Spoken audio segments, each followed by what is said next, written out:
गुनाह के रास्ते पे इतनी देर कभी ना करें कि तौबा के दरवाजे बंद हो जाएं।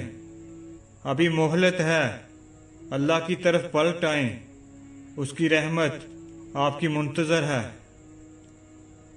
बिना किसी शरई सबूत के किसी के बारे में बदगुमान ना हुआ करें, क्योंकि बदगुमानी की आफत देखते ही देखते घर की खुशियां खा जाती है और घर वीरान कर देती है।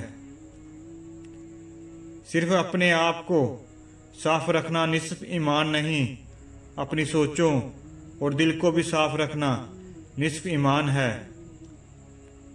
जिस तरह बीमारी की हालत में खाने की लज्जत नहीं आती, इसी तरह गुनाह की हालत में इबादत की लज्जत नहीं आती। जिंदगी का हर लम्हा कीमती है, जिसका सही अंदाज़ा बरोज़े हशर होगा।